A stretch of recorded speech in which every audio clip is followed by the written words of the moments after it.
Hey guys, tonight we're trading the sun chariot for a shepherd's crook as we unpack the shockingly relatable tale of how Apollo, yes, the god of music, plagues, and radiance, got demoted to part-time sheep wrangler. Picture this, you're strolling through the cloud-fluffed halls of Mount Olympus, lyre in hand, when Zeus corners you by the ambrosia fountain. His beard crackles with poorly contained lightning, and before you can say HR violation, he's reassigning you to checks notes. Supervise grass-munching livestock in rural Thessaly. Harsh, right? But here's the kicker. You probably wouldn't survive this divine demotion. Mortal allergies to godly sheep dander alone would do you in. So, before you get comfortable, take a moment to like the video and subscribe, but only if you genuinely enjoy what I do here. And hey, drop a comment with your location and local time. Let's see who's drifting off from Tokyo versus Toledo tonight. Now, dim the lights, maybe turn on a fan for that soft background hum, and let's ease into tonight's journey together.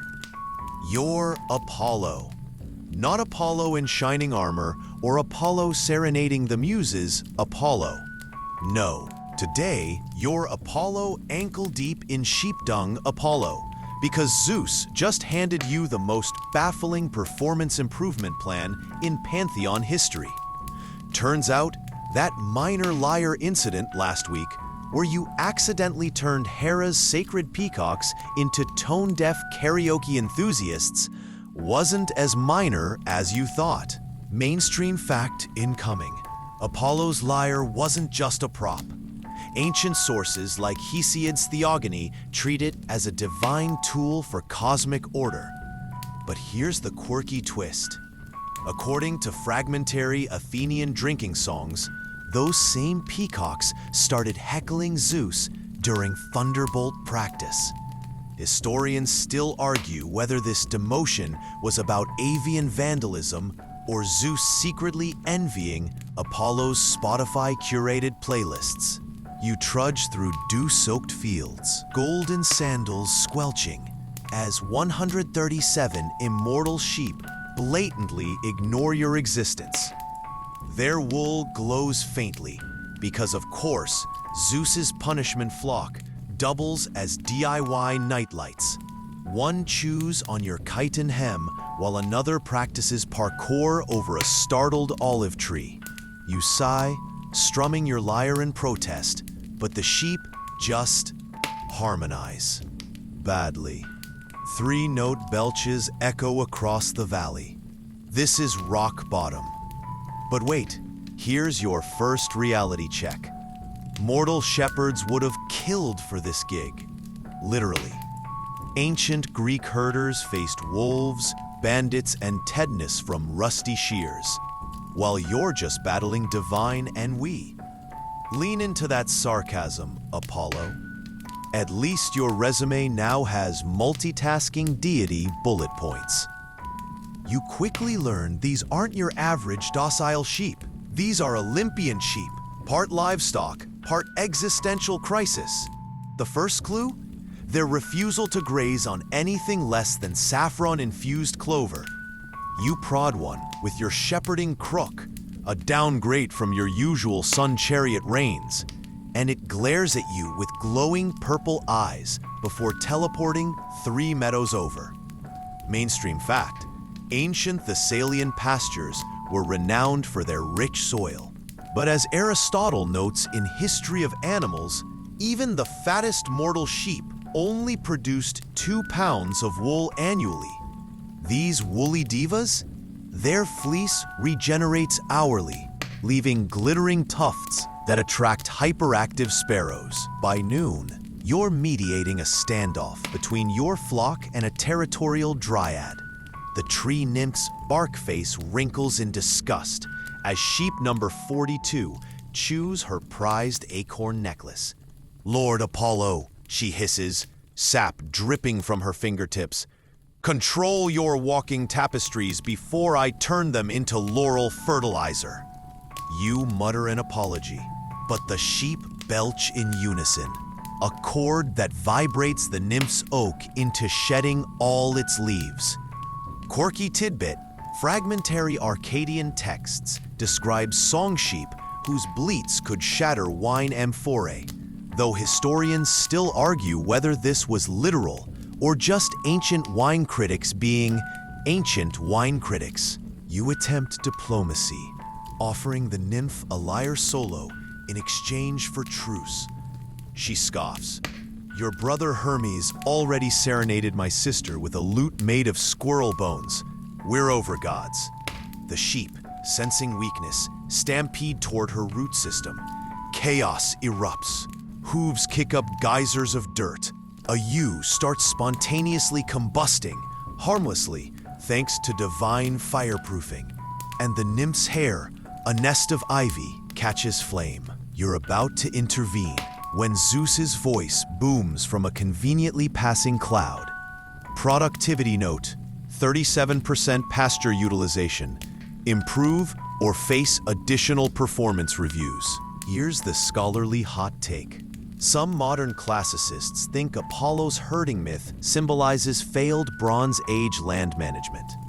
Others insist it's really about work-life balance in polytheism. You, however, are too busy dodging projectile wool pellets to care. By dusk, the sheep have terraformed the valley into a surrealist nightmare. One meadow now grows backward, roots skyward, flowers burrowing into soil. Another pulses rhythmically, matching your headache. The flock camps around a spring they've convinced to flow with honeyed milk, which sounds delightful until you step in it and spend 20 minutes unsticking your sandal. Mortal shepherds had it easy. Their sheep just ate grass. Yours debate the merits of ambrosia versus nectar-based grazing diets. You collapse against a rock, lyre clutched like a stress ball, as the sheep begin their nightly ritual, composing avant-garde bleat operas. A ram with a helix-shaped horn conducts the others in a discordant symphony. It's like listening to a chorus of out-of-tune bagpipes played by drunk satyrs. You briefly consider letting Artemis accidentally hunt them all, but then remember, she's the reason you're here. Family. The morning sun rises, without your help, which stings a little, to reveal your flock has multiplied overnight. Not naturally, no, that would be too simple. Instead, sheep number 12 has somehow cloned itself through sheer force of divine boredom.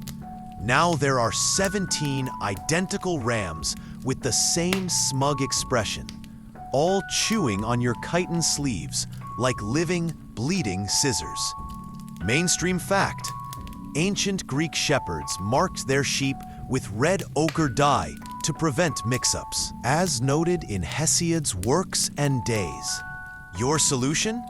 Attempting to brand them with your lyre's tuning pegs. Bad idea. The first searing touch makes the sheep sneeze miniature lightning bolts that singe your eyebrows off. Your mid-eyebrow regrowth when a shadow falls across the meadow. It's Hermes, lounging on a floating piece of cirrus like it's a hammock, snacking on stolen ambrosia.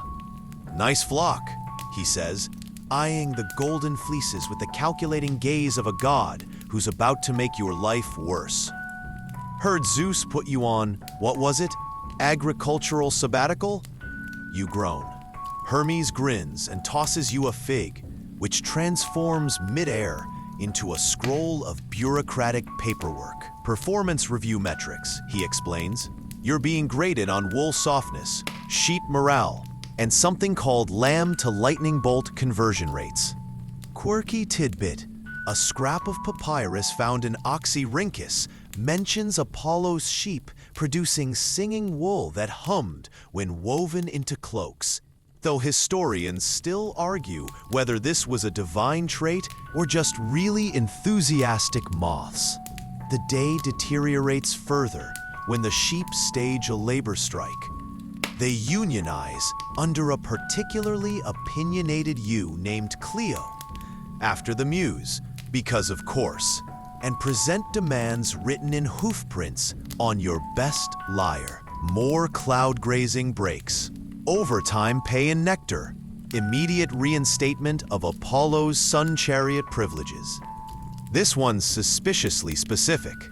You're drafting a counteroffer when Artemis's silver-hunted hounds burst through the underbrush, sending sheep scattering in panic.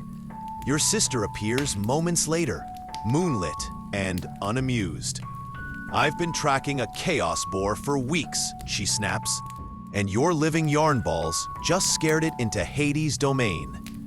Before you can apologize, she knocks an arrow and shoots the fake performance review out of your hand. Priorities, brother. You count sheep, both to sleep and because you're now contractually obligated to. The clones have merged back into one smug ram. The union has disbanded over a debate about hay quality, and your lyre smells permanently of wet wool. Somewhere on Olympus, Zeus is laughing. You wake to the sound of chewing. Not the gentle munching of grass. No, this is the aggressive gnawing of something determined to eat the very concept of agriculture.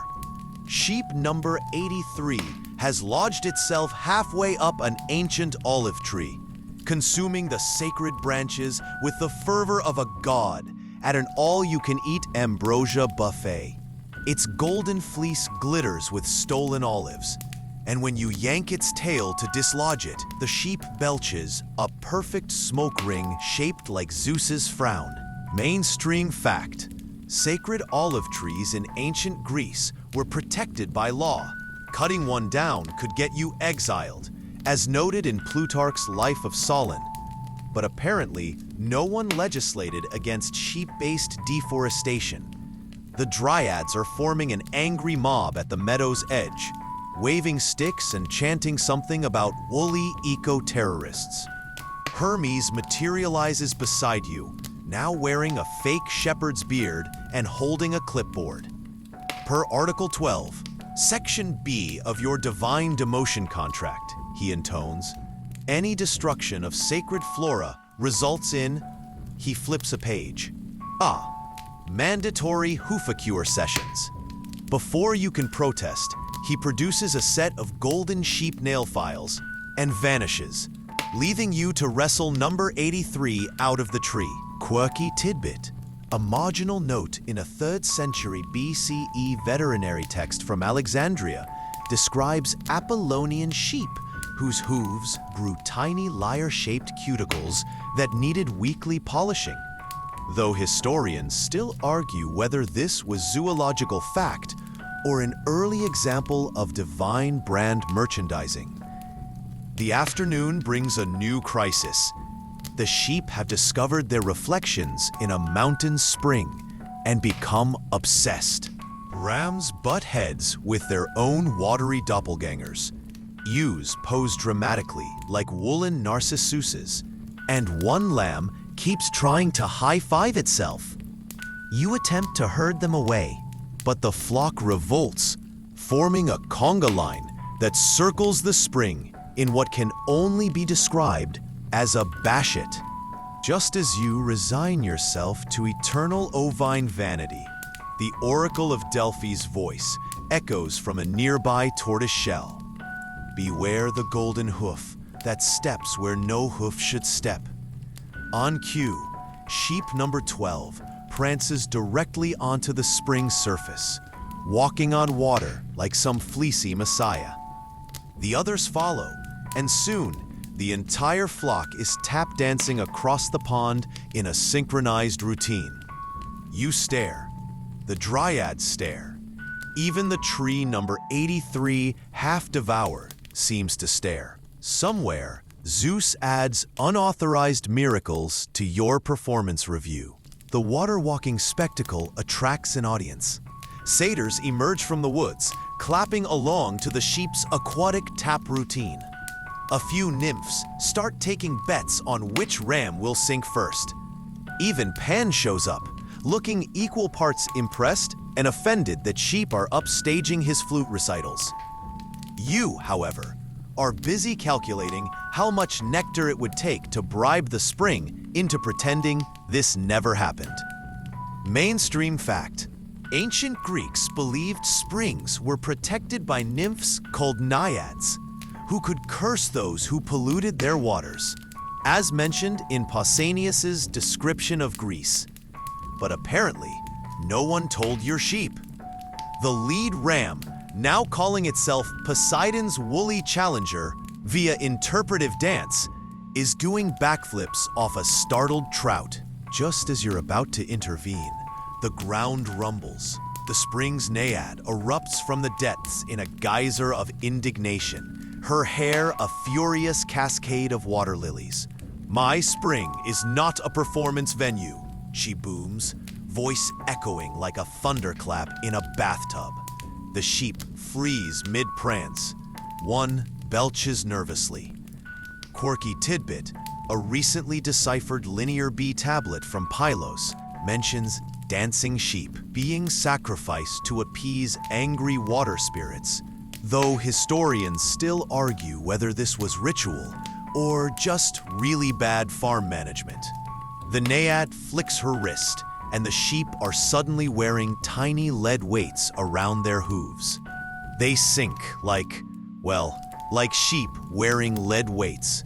As they paddle pathetically, Hermes reappears with a snorkel and a scroll. Zeus says to add water safety violations to your demotion file, he says cheerfully, then tosses you a sponge. Also, you've been volunteered to clean the spring. Something about building character. You spend the afternoon fishing out soggy sheep while the naiad supervises from a lotus pad, occasionally poking you with a reed when you miss a spot. The satyrs lose interest and start a drinking contest. Pan tries to teach the lambs to harmonize with his flute, which goes about as well as you'd expect. By dusk, the sheep are back on dry land, their fleeces dripping and their egos slightly dampened. They huddle together, plotting their next mischief in hushed bleats. You collapse onto a rock, picking seaweed out of your hair. The naiad tosses you a single drachma as a tip. It's molded from sheep drool. The sheep have developed a new obsession: architecture, specifically reconstructing the Parthenon out of chewed grass and their own shed wool. You wake to find sheep number 7 standing triumphantly atop a lopsided woolen column, bleating what sounds suspiciously like Pericles' funeral oration, if Pericles had been a sheep with a head cold. Mainstream fact: ancient Greek architects used entasis, a slight curvature, to make columns appear perfectly straight, as noted in Vitruvius's 10 books on architecture. Your sheep have interpreted this as make everything look like a melted candle. Their wool Parthenon sags mournfully in the morning breeze, its frieze depicting what you hope is not a sheep's interpretation of the birth of Athena. Hermes descends in a flutter of bureaucratic scrolls. Zeus wants a progress report on your ovine management skills, he says, then pauses at the sight of the woolen Acropolis. Is that a Doric column? You're a very ambitious haystack.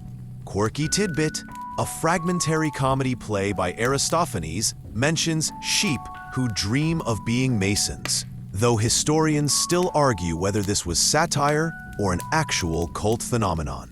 The architectural critique is interrupted when the sheep suddenly bolt en masse toward a nearby hillside.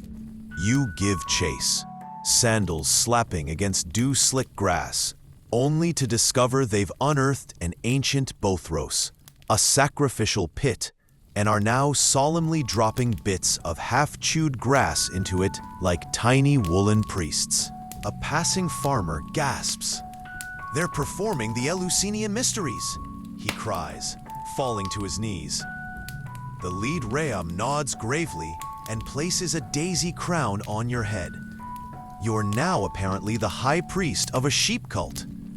Zeus's thunder rumbles in the distance. Hermes sighs and adds unauthorized religious movements to your growing list of demotion violations. The sheep cult gains converts at an alarming rate. By noon, local shepherds are leaving offerings of barley cakes at the Wool Parthenon.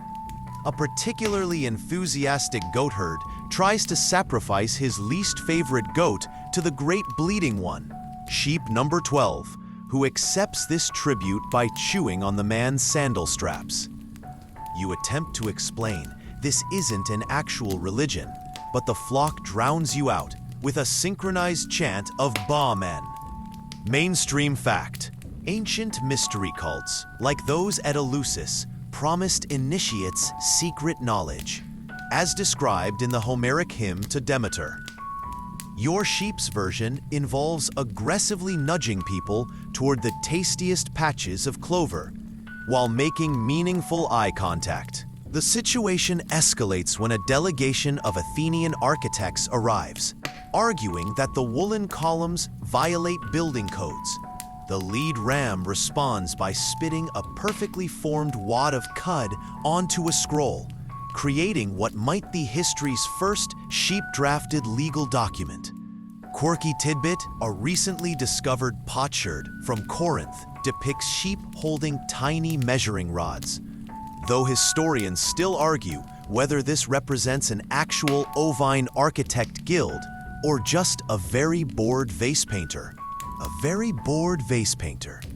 You're mediating between the architects and the sheep, who demand creative freedom and unlimited time access, when Artemis crashes the meeting, dragging the still bleeding chaos boar from Hades' domain.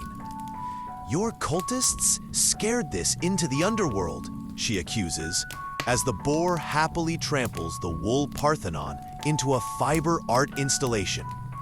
The sheep take this as divine intervention and immediately switch doctrines, declaring the boar their new messiah. You sigh as they begin constructing a shrine out of trampled grass and the architect's discarded blueprints. Zeus's latest performance review arrives via lightning strike. Religious innovation, A+. Actual shepherding, see me after class. The Chaos Boar's sudden divinity sparks an interspecies theological crisis. Your sheep now alternate between worshiping it and attempting to groom it, a dangerous combination, given the boar's tendency to sneeze out minor chaos storms when tickled. You're plucking singed wool from olive trees when Hermes materializes, now wearing a fake boar snout and carrying a clipboard labeled Ecumenical Council Minutes. Mainstream fact: ancient Greek animal cults sometimes worshiped divine beasts like the Erymanthian boar, as mentioned in Pindar's Odes, but none had to deal with the logistical nightmare of sheep trying to tithe their cud to a creature that keeps eating the altar. The crisis peaks when the boar and sheep number 12 engage in a staring contest over a particularly juicy patch of wild onions. The tension could cut ambrosia. The other sheep form a chanting circle, their fleeces pulsing in rhythm. Even the dryads pause their knitting. They've taken up handicrafts to cope with the stress. To watch. Handicrafts to cope with the stress. To watch. Quirky tidbit: a marginal note in a Byzantine agricultural manual claims Apollo's sheep could predict the weather by the direction their wool swirled, though historians still argue whether this was meteorology or just really committed ovine performance art. Just as the boar's tusks begin to glow with chaotic energy, you remember your lyre. One discordant strum later, the entire meadow is frozen in a magical stasis. Sheep mid-bleat, boar mid-snort, even Hermes mid-paperwork shuffle. You have approximately 6 seconds of divine intervention time before the spell wears off. Thinking fast, you rearrange the sheep into a non-cultic formation, bribe the boar with a fake Chaos Deity of the Year award, accidentally turned the wild onions into a minor chorus of singing vegetables. When time resumes, everyone's too confused to continue the religion. The sheep return to grazing, though now with a disturbing tendency to hum along with the onions. The boar wanders off to nap in your abandoned sun chariot, and Hermes adds unauthorized time manipulation to your growing list of demotion violations. The singing onions prove to be your undoing. By moonrise, they've composed a full Dionysian dithyramb about the existential dread of being root vegetables, and the sheep have formed a backing choir. Even Artemis pauses her hunting to listen, leaning against a tree with reluctant admiration. "I hate that this slaps," she mutters, tapping her foot. Mainstream fact: ancient Greek choruses were trained to perform in perfect unison, as described in Aristotle's Poetics. Your sheep and onion ensemble, however, operates on what can only be called divine jazz improvisation. Sheep number 83 takes a bleat solo so avant-garde it causes a nearby laurel tree to shed all its leaves in protest. Hermes reappears with a contract scroll longer than the Iliad. Zeus says if you're going to start a musical revolution, at least monetize it properly. He unfurls a merchandising clause that includes woolly lyre cases and onion-scented incense. Quirky tidbit: a recently deciphered tablet from Knossos mentions singing gardens that grew in harmonic patterns. Though historians still argue whether this was Minoan soundscaping or just really enthusiastic fertilizer, the performance ends when the lead onion hits a high C and spontaneously ferments into wine. The sheep, ever opportunistic, begin lapping it up from the grass. What follows is the first recorded instance of divine sheep drunkenness. Rams attempt to flirt with tree nymphs? Bad idea. Ewes philosophize loudly about the meaning of Ba? Worse idea. And one lamb keeps challenging the moon to arm wrestle. You're drafting an apology to Demeter for the vegetable-based debauchery when the Chaos Boar returns, now wearing a tiny beret. It snorts a perfect B-flat, and suddenly all the sheep collapse into snoring piles of wool. Even the onions quiet down. Artemis stares. Did the boar just lullaby them? Hermes scribbles furiously, adding swine-based childcare to your skill set. Zeus's verdict arrives via charred scroll. Musical innovation, B+. Public intoxication, C me. Dawn breaks over a meadow littered with snoring sheep, empty wine puddles, and one artistically satisfied chaos boar composing haikus in the dirt with its tusks. You, however, are wide awake, partly because a lamb has mistaken your hair for a hay bale, and partly because Hermes left a disciplinary hearing summons pinned to your chitin with a throwing dart. Mainstream fact: ancient Greek legal proceedings often began at dawn, as noted in Aeschylus's Eumenides. Your trial by Zeus will be no exception, though you doubt the Areopagus ever dealt with charges like inciting ovine jazz rebellion. The sheep begin to stir, blinking blearily at the sunlight like hungover philosophers.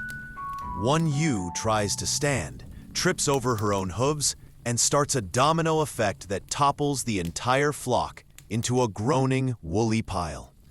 The Chaos Boar watches with what might be pride. Quirky tidbit: a marginal illustration in a medieval bestiary depicts Apollo's sheep wearing tiny sleeping caps, though historians still argue whether this reflected actual myth or just a monk's sleep-deprived doodling. You're picking twigs out of your hair when the oracle's voice echoes from a suspiciously wine-stained tortoiseshell. Seek the shepherd who tends no flock. Before you can parse this, a shadow falls across the meadow. It's old Linos, the mortal hermit shepherd who lives in the valley's one non-magical corner. He eyes the scene, the snoring sheep, the fermenting onions, the boar now attempting to sculpt your likeness in mud, and sighs. "Kid," he says, tossing you a handful of actual non-sentient time, "you're overthinking this." His advice is bafflingly simple. Stop trying to control divine sheep. Let them graze where they want. Nap when they nap. You're about to protest when Linos yawns, curls up against a rock, and immediately falls asleep. His own sheep, normal, boring mortal sheep, amble over and form a living blanket around him. The sight is so peacefully mundane, it hurts. Zeus's thunder rumbles impatiently. The chaos boar nudges you toward the disciplinary hearing with its snout. Somewhere, an onion starts singing a blues riff in A minor. Zeus's disciplinary hearing takes place in a thunderhead that smells suspiciously of wet dog and ozone. The king of gods lounges on an amorphous cloud jury, idly tossing lightning bolts at a floating scorecard that rates your shepherding skills as slightly worse than a satyr's. Hermes serves as bailiff, court reporter, and snack vendor, selling roasted almonds to the assembled nature spirits. Mainstream fact, ancient Greek trials allowed defendants to speak in their own defense, as recorded in Antiphon's tetralogies. You, however, are interrupted before your opening statement by sheep number 12, who teleports into the courtroom and deposits a cud-covered scroll titled, "Why Our Shepherd Deserves a Raise," in nectar. The prosecution, a very offended tree nymph whose oak was turned into sheep housing, presents her case via interpretive dance. Mid-pirouette, the chaos boar sneezes, transforming her carefully choreographed ode to Arborside into a conga line. Quirky tidbit, a recently discovered potsherd shows Zeus judging a dispute between a cicada and a grasshopper. Though historians still argue whether this was divine jurisprudence or just really niche pottery, your defense hinges on 3 points. The sheep were already chaotic when you got them. At least you prevented a wool-based religion from going mainstream. Look how soft their fleeces are now. You toss a sample to the jury, it floats away singing a lullaby. Zeus rubs his temples. "Apollo," he booms, "you've turned simple herding into a whatever this is." A lightning bolt strikes the scorecard, updating your rating to technically not fired, but on thin ice.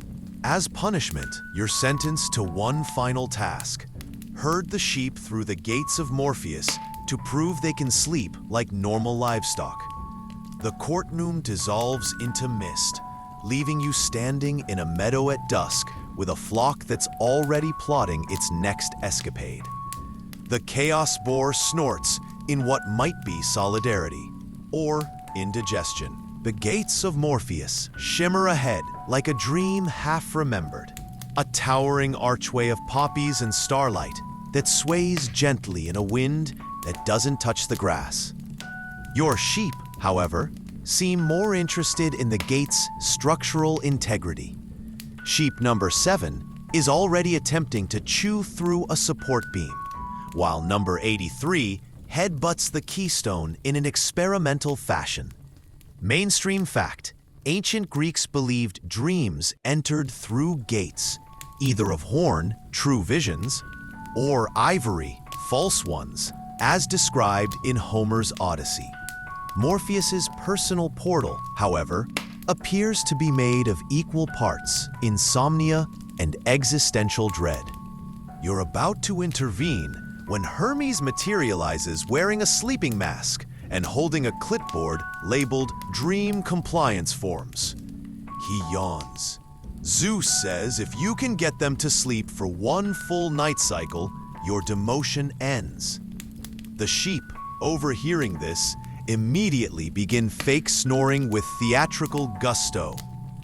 One ewe starts auctioning off Authentic Apollo's flock snores to a group of drowsy satyrs. Quirky tidbit. A fragmentary Orphic hymn mentions sheep whose wool could weave dream stuff, though historians still argue whether this was literal or just really good marketing for Thessalian textiles. The chaos boar, sensing a challenge, roots around in the dirt until it unearths a hidden spring of Lethe water. The sheep drink deeply, their eyes growing heavy, until number 12 realizes this is the perfect opportunity for performance art. What follows is the world's first interpretive dreaming. A lamb mimes being chased by a giant scissors. Your shears trauma lives on. Two rams reenact the Trojan War in slow motion. The lead ewe delivers a soliloquy on the existential weight of wool production. Morpheus himself peeks through the gates, his ever-shifting face settling on mildly impressed.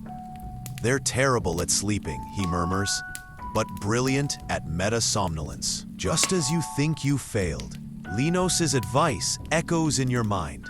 You stop herding, stop coaxing, simply lie down in the meadow and close your eyes. One by one, the sheep flop over like tipped dominoes, their breathing slowing. Even the chaos boar curls up, its snores sounding suspiciously like a liar's tuning notes.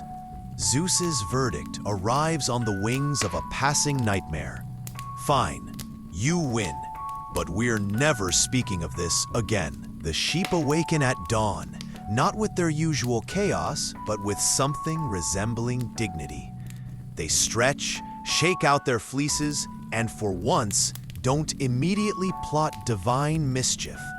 Sheep number 12 even nods to you with something like respect before leading the flock to graze peacefully. It's unsettling. Mainstream fact: ancient Greek shepherds prized Eusenos sheep, those with a calm temperament, as noted in Columella's De Re Rustica. Yours now move with the serene grace of philosophers who've solved the universe and found it adequate. Hermes appears for the final performance review, but pauses mid-sentence when the lead ram hands him a perfectly rolled scroll, using only its mouth. It's the flock's official resignation from divine mayhem, written in hoof-print calligraphy. The chaos boar stamps it with a tusk-print notary seal. Quirky tidbit.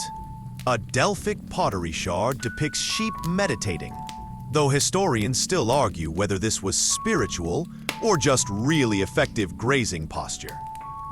As the sun climbs, your lyre begins to glow. The sheep form a circle around you, their fleeces shimmering. For the first time since your demotion, you feel the familiar pull of your sun chariot duties returning. The flock bows as one. Even the boar gives an approving snort. Zeus's voice rumbles from a passing cloud. "Report to the stables at noon. And Apollo, next time you anger Hera, we're making you a dolphin." The handover ceremony is brief and oddly touching. The sheep present you with a farewell gift, a wreath woven from their own golden fleece, which still hums when the wind blows through it. The chaos boar rams its snout affectionately into your side, leaving a mud stamp that vaguely resembles your sun chariot. Mainstream fact: ancient Greek rituals often included gift exchanges to mark transitions, as described in Theophrastus's Characters. This one just happens to involve livestock with a flair for drama. You're adjusting your new fleece wreath when Artemis arrives, dragging the still sleeping chaos boar away by its hind legs. "Don't get sentimental," she grumbles. "They'll be stealing Hades' crown by sundown." Quirky tidbit: a Spartan votive offering included a tiny golden sheep with, "For Apollon, thanks for not quitting," inscribed on its base, though historians still argue whether this was genuine or sarcastic. As you ascend to Olympus, the flock begins their next project, constructing a scale model of Troy out of regurgitated grass. Sheep number 12 catches your eye and bleats what might be goodbye, or possibly will visit during your next midlife crisis. Back in your sun chariot, the familiar reins feel different in your hands, softer somehow. You realize the sheep wove golden threads of their fleece into the leather. As you guide the horses across the sky, the threads hum that same strange lullaby from the meadow. Mainstream fact: ancient Greek poets claimed the sun chariot's path created the sound of the wind, as mentioned in Pindar's Odes. Now, thanks to your flock, it also plays a gentle B-flat when passing over Thessaly. Below, the sheep have finished their grass Troy and are now reenacting the Iliad with cicadas as stand-ins for warriors. The Chaos Boar, cast as both armies and the river Scamander, seems to be enjoying itself immensely. Quirky tidbit: a Byzantine farmer's almanac notes that sheep grazing near Apollo's old meadow gave exceptionally soft wool for generations, though historians still argue whether this was divine blessing or just really good grass. As the sun dips below the horizon, you whisper a thank you to the wind. Somewhere, a dozen sheep pause mid-bleat, ears twitching. Then, as one, they return to their important work, turning Greek mythology into their personal playground. And so, dear listener, as the last echoes of bleating fade into twilight, remember this: even gods have bad work days. Even divine plans go awry. And sometimes, just sometimes, the greatest lessons come not from radiant chariots or golden lyres, but from stubborn, mischievous, endlessly inventive sheep who remind us that chaos can be oddly comforting. Let your thoughts drift now, like Apollo's flock wandering through star-dappled meadows. Imagine their soft hoofbeats fading into earth, their humming fleeces blending with the night breeze. The chaos is spent, the jokes told, the last of the magical onions safely fermented into celestial wine. You've weathered the storm of divine demotions and ovine rebellions. Now, let stillness settle over you like a blanket woven from the quietest moments of this tale. The pause between bleats, the hush when even mischief sleeps. Breathe in, out, deeper still, until the rhythm matches those final, contented sheep sighs in their Thessalian meadow. The stars above are the same ones Apollo's flock once tried to rearrange into ruder constellations. They've since been corrected, mostly. Rest now, knowing that somewhere beyond waking, a chaos boar snores in perfect harmony with the cosmos, and a dozen divine sheep dream of new, impossible adventures you'll hear about next time.